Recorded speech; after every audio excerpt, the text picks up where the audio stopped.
सीधे आपको सीएम जयराम ठाकुर के संबोधन में ले चलते हैं।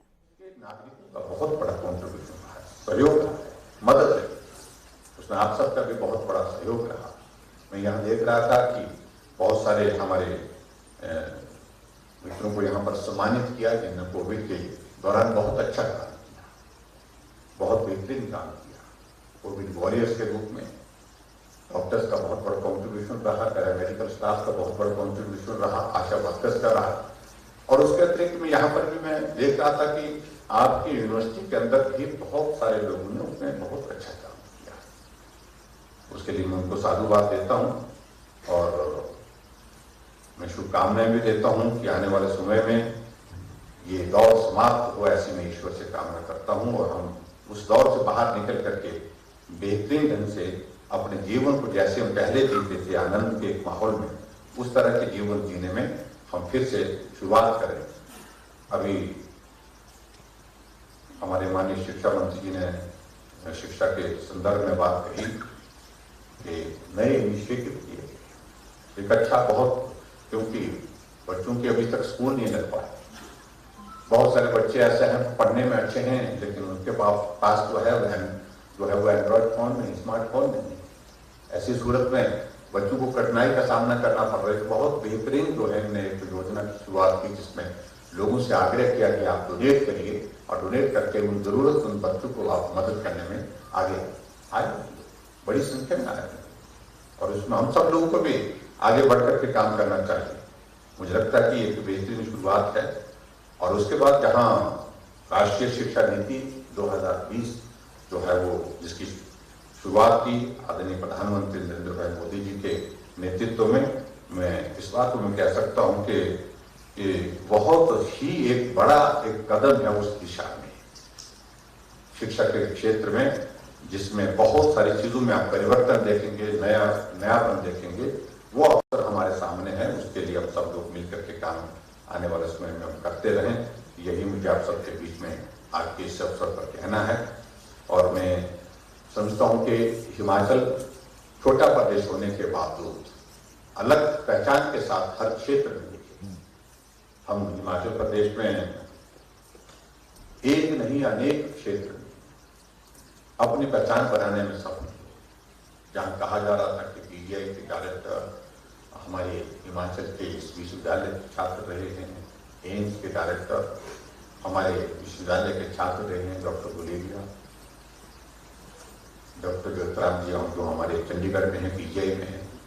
और इसके अतिरिक्त और भी ऐसे एक नहीं कितना क्षेत्र में जहां यहाँ के छात्रों ने पढ़ करके शिक्षा ग्रहण करके आगे जो है इस विश्वविद्यालय का नाम रोशन किया है।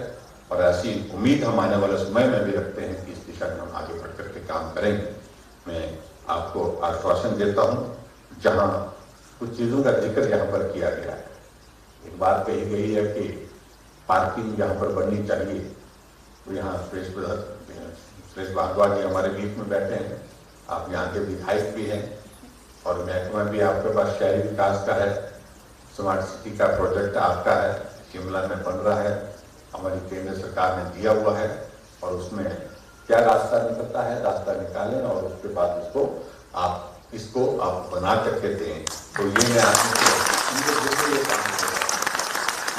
इसलिए सोच रहा हूँ क्योंकि ये विधायक यहीं के हैं, तो इसलिए इनका सबसे बड़ा दायित्व बनता है। और यहाँ इस कॉलेज, इस यूनिवर्सिटी के पहले लॉ ग्रेजुएट हैं, इस यूनिवर्सिटी के पहले जो है वो यहाँ से ग्रेजुएट हैं, तो गुरु दक्षिणा तो आपको कहीं ना कहीं देनी पड़ेगी। और दूसरा एस्टिमेशन बनेगा, स्मार्ट सिटी के प्रोजेक्ट में उसका इंक्लूजन करेंगे और उसके बाद उसका निर्माण करेंगे। अगर कठिनाई आएगी तो ग्राम है अपने बीच में जो भी करना होगा। दूसरी बात, जहां विश्वविद्यालय को सहयोग की बात है, उसमें हम निश्चित रूप से सहयोग के लिए आपके साथ खड़े हैं, हमेशा खड़े रहेंगे। ये जो जरूरत आप लोगों ने बताई है कि 21 की अगर बात कही है, मैं आपकी से सहमत हूँ। मेरा मत भी आप सबसे बहुत मेल खाता है कि university can not be run like A department. ये ऑटोनॉमी यहाँ की होनी चाहिए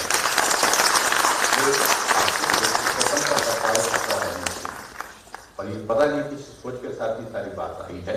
हम इसमें मैंने इनको सुरेश भारद्वाज जी को कहा कि आप इसको, क्योंकि ये हमारे लॉ मिनिस्टर भी यही है, तो इनको कानूनी मंत्री भी है, हमने कहा कानून में भी इसका प्रावधान, इसके इम्पैक्ट क्या है, उन सारी चीजों को आप एग्जामिन करें और इसको कैसे हम आगे इस बाधा, जिसको बाधा बोल रही है हमारे प्रोफेसर सिकंदर जी बोल रहे हैं कि तो बहुत बड़ी बाधा है हमारे काम में दखल, तो मैं इस तरह से समझूंगा कि भी इसको कैसे हम पार कर सकते हैं, इसको कैसे कर सकते हैं, हम इसका रास्ता ढूंढने की कोशिश करेंगे और निश्चित रूप से रास्ता ढूंढेंगे, ये मैं आपके बीच में कहना चाहता हूं। और आज के कार्यक्रम में बहुत बहुत बधाई और 52वें स्थापना दिवस के अवसर पर, और मैं एक सुझाव दे रहा था प्रोफेसर सिकंदर जी को बैठे बैठे, ये तो आज का कार्यक्रम आपने किया ही, लेकिन एक कार्यक्रम और करें जो डेडिकेट करे 50 इयर्स ऑफ स्टेटहुड, हमारी 50 साल की यात्रा, और 50 साल की यात्रा के साथ इस विश्वविद्यालय की 50 साल की यात्रा। तो हिमाचल प्रदेश विश्वविद्यालय का आज 52वां स्थापना दिवस है और इस मौके पर सीएम जयराम ठाकुर कार्यक्रम में मौजूद और उनका संबोधन फिलहाल आप सुन रहे थे। बढ़ते हैं अगली खबर की ओर। हिमाचल प्रदेश कैबिनेट की बैठक अब से कुछ ही देर में शुरू होने वाली है। आपको बता दें कि सीएम जयराम ठाकुर की अध्यक्षता में पीटर हॉफ में ये बैठक तकरीबन 3 बजे शुरू होगी। इस बैठक में किन किन विषयों पर चर्चा हो सकती है, ग्राफिक्स के जरिए आपको बताने जा रहे हैं। तो 10वीं से 12वीं क्लास के छात्रों को स्कूलों को खोलने को लेकर आज अनुमति मिल सकती है। अगस्त से कोचिंग सेंटर्स को खोलने पर भी चर्चा संभव है। ये भी बता दें कि पहले विकल्प में सिर्फ टीचर्स से परामर्श के लिए बच्चे स्कूल आएंगे और दूसरा विकल्प ये है कि सरकार किस विकल्प पर फैसला लेती है, ये बैठक में फैसला किया जाएगा। बसों में 100% ऑक्यूपेंसी पर भी फैसला आज संभव, और कोविड के ताजा हालातों पर भी स्वास्थ्य विभाग की समीक्षा होगी।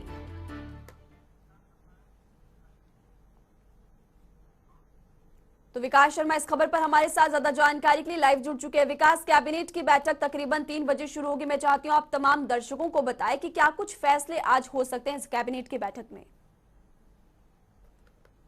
बिल्कुल महिमा, देखिए मैं अभी राज्य अतिथि बाहर मौजूद हूँ और यहाँ पर जो है मेरे ठीक पीछे आप ये देख रहे हैं, यहाँ पर ये बैठक शुरू होनी है। मुख्यमंत्री जयराम ठाकुर की अध्यक्षता में बैठक होनी है। इस बैठक में कई तरह के एजेंडे रखे गए हैं, प्रेजेंटेशंस रखी गई है।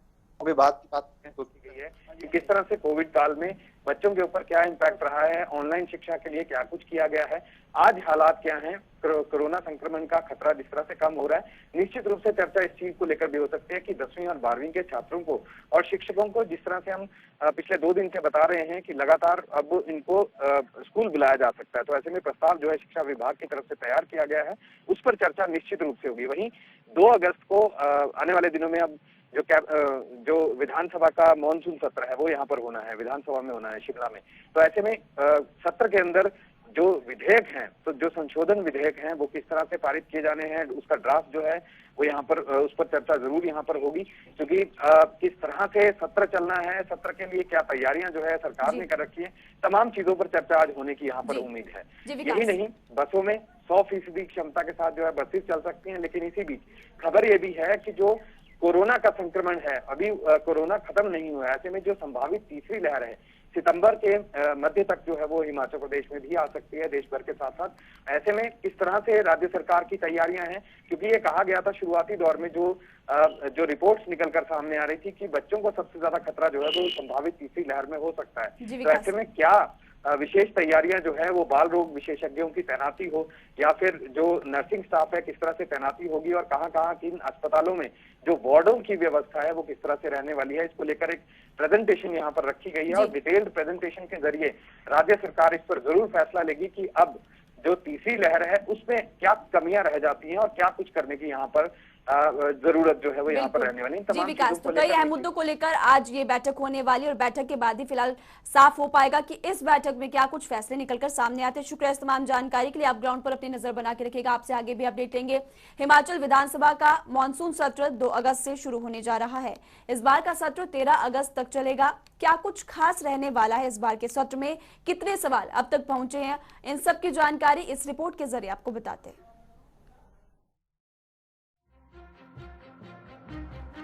2 अगस्त से शुरू होने जा रहा हिमाचल प्रदेश विधानसभा का मॉनसून सत्र 13 अगस्त तक चलेगा।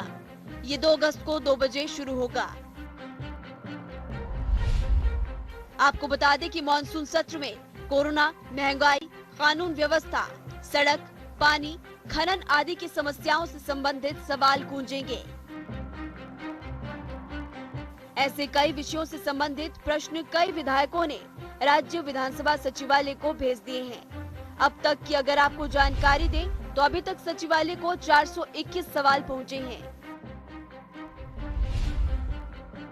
ये आगे विभागों को जवाब तैयार करने के लिए भेज दिए गए हैं। विधायकों की ओर से 290 तारांकित सवाल भी भेज दिए गए हैं। तारांकित सवालों में मैन्युअली 113 और 177 ऑनलाइन मिले हैं सवाल। 131 अतारांकित सवाल प्रदेश विधानसभा सचिवालय को मिले हैं। इनमें से 75 मैन्युअली और 56 ऑनलाइन प्रश्न मिले हैं। नियम 130 में 3 और नियम 101 में 1 नोटिस फिलहाल मिला है। आपको जानकारी दे दें कि हिमाचल विधानसभा मॉनसून सत्र 2 अगस्त दोपहर 2 बजे शोकोदगार के साथ शुरू होगा। शनिवार और रविवार को विधानसभा की बैठकें नहीं होगी। बता दें कि इस बार हिमाचल प्रदेश विधानसभा में बीजेपी और कांग्रेस विधायकों का सिटिंग प्लान भी बदलेगा। ये प्लान पूर्व मुख्यमंत्री वीरभद्र सिंह और पूर्व मंत्री नरेंद्र बरागटा के देहांत के बाद बदलेगा। वीरभद्र सिंह नेता प्रतिपक्ष मुकेश अग्निहोत्री के साथ दूसरे स्थान पर बैठते थे। अब यहाँ दूसरे वरिष्ठ विधायक बैठेंगे। इसी तरह से नरेंद्र बरागटा ज्वालामुखी के बीजेपी विधायक रमेश धवाला के साथ बैठते थे, लेकिन अब यहाँ पर बीजेपी के बाकी वरिष्ठ विधायक बैठेंगे। तो सदन की कार्यवाही शुरू होने में अब कुछ ही दिन बचे हैं। ऐसे में सत्ता पक्ष और विपक्ष की तरफ से बयानबाजियों का दौर भी शुरू हो चुका है। लेकिन देखना ये होगा कि इस बार की सदन में विपक्ष कौन कौन से मुद्दों पर सरकार को घेरता है और सत्ता पक्ष कैसे उन सवालों का जवाब देती है। ब्यूरो रिपोर्ट, जनता टीवी।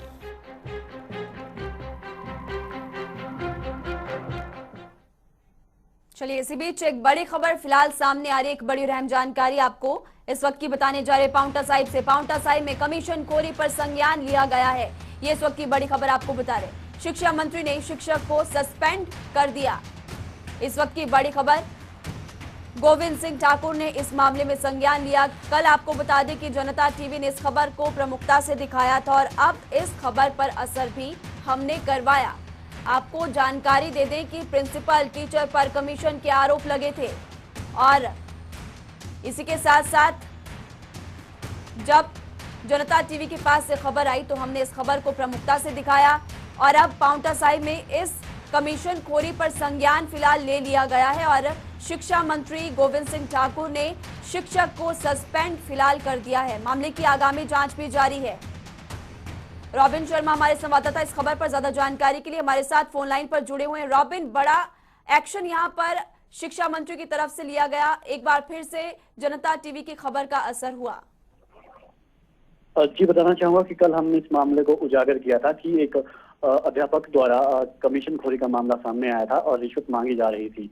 तो इस खबर को हमारे चैनल ने बड़ी प्रमुखता से उठाया था और इसके बाद खबर को प्रकाशित होने के बाद जब मीडिया द्वारा मंत्री से बात की गई तो उन्होंने एक आश्वासन दिया है कि आज ही अध्यापक और प्रिंसिपल को सस्पेंड कर देने के ऑर्डर जारी कर दिए हैं।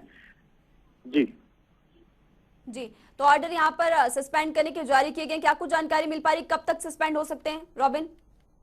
जी, उन्होंने कहा कि जिला स्तर पर ये आदेश पारित कर दिए हैं और आगे कार्रवाई जिला स्तर से ही की जाएगी। जी, शुक्रिया रॉबिन इस तमाम जानकारी के लिए। तो ये सबकी बड़ी खबर आपको पांवटा साहिब से फिलहाल बता रहे हैं। आपको जानकारी दे दें कि कल कमीशन खोरी का मामला सामने आया था। हमने इस खबर को प्रमुखता से दिखाया और अब इस खबर पर एक्शन भी हो चुका है। अब अगली खबर की ओर बढ़ते हैं। हिमाचल प्रदेश में सेब सीजन शुरू होने वाला है और इसको लेकर बागवानों में तो उत्साह है ही, साथ ही सेब बागवानों से इस बार सरकार क्रेट में सेब खरीदने की तैयारी भी कर रही है। क्या कुछ तैयारी अब तक की जा रही, इस रिपोर्ट के जरिए समझिए।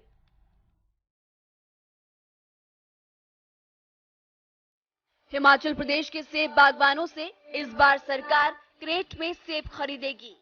इससे पहले सेब कार्टन और बोरी में लिया जाता था, मगर इस बार से क्रेट में सेब लेने की योजना है। खुद क्रेट खरीदार, सरकार बागवानों को सब्सिडी में क्रेट उपलब्ध करवाएगी। इस योजना पर बागवानी विभाग ने काम शुरू कर दिया है, जिसने बकायदा क्रेट की खरीद के लिए बजट रखा है और तो और इसकी खरीद भी शुरू कर दी गई है। बागवानी विभाग बागवानों से MIS योजना के तहत सेब की खरीद करता है। बताया जाता है कि बागवानी विभाग के अधीन आने वाले HPMC को 1.5 लाख क्रेट की सप्लाई ऑर्डर जारी कर दिए गए हैं। HPMC ने भी बिना किसी देरी के आगे क्रेट निर्माताओं को 1.5 लाख क्रेट की डिमांड भेज दी है। निगम प्रबंधन की तरफ से विभाग को उपलब्ध करवाई जाने वाली ये क्रेट आगे बागवानों को 135 रुपए की सब्सिडी पर दी जाएगी। एक क्रेट की कीमत 250 से 350 रुपए तक है, जिसे बागवानों को विभाग की तरफ तय उपदान पर उपलब्ध करवाया जाएगा। उपदान पर दिए जाने वाले क्रेट के लिए विभाग ने 2 करोड़ के बजट का प्रावधान भी किया है। विभाग पहले ही तय कर चुका है कि एक बागवान को 10 क्रेट ही दिए जाएंगे, ताकि ज्यादा से ज्यादा बागवान क्रेट पर दी जा रही सब्सिडी का लाभ उठा सके। वहीं दावा किया जा रहा है कि अगले हफ्ते तक बागवानों को विभाग की तरफ से सेब ढुलाई के लिए क्रेट उपलब्ध करवा दिए जाएंगे। इसके बाद बागवानों को सेब सीजन में सेबों की ग्रेडिंग पैकिंग के झंझट से भी छुटकारा मिल जाएगा। ब्यूरो रिपोर्ट, जनता टीवी।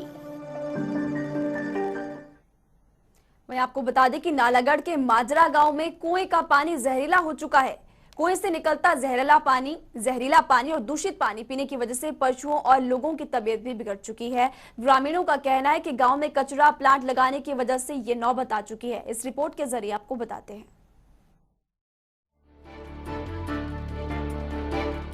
आप बड़े बड़े ब्रांड की बोतल का पानी पीते होंगे, आपके घरों में जल बोर्ड का पानी सप्लाई होता होगा, लेकिन अब भी कुछ गांव और जिले ऐसे हैं जहां पर लोग जमीन से निकलने वाला और कुएं का पानी पीकर अपना गुजारा कर रहे हैं। लेकिन क्या आपने सोचा है कि जब वही पीने का पानी जहर बन जाए तो क्या होगा?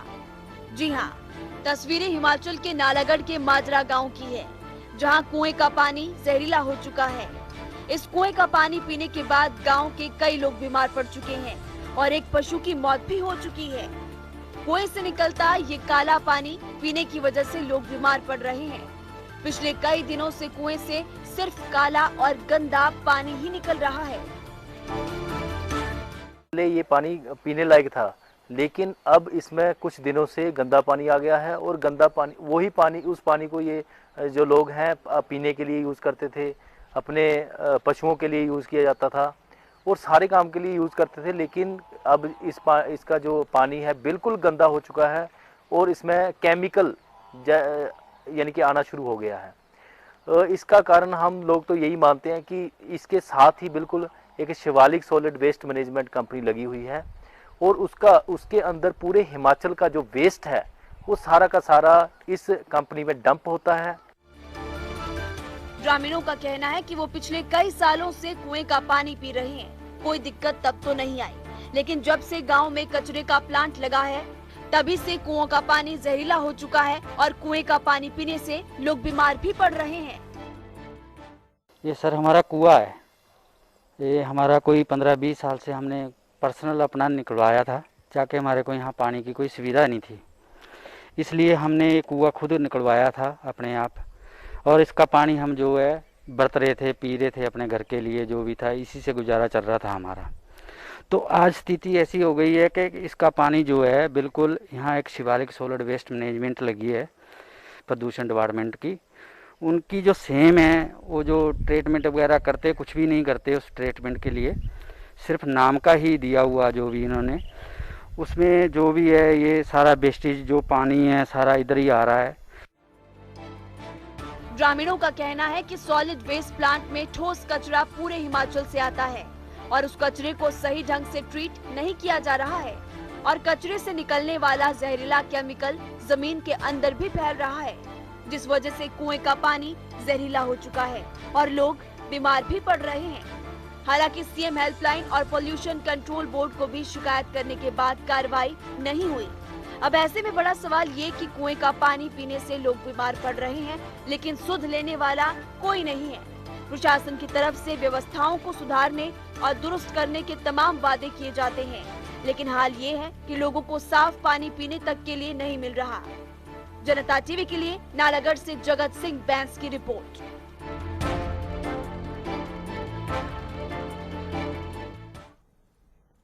तो अपना हिमाचल में अभी के लिए फिलहाल इतना ही वक्त हो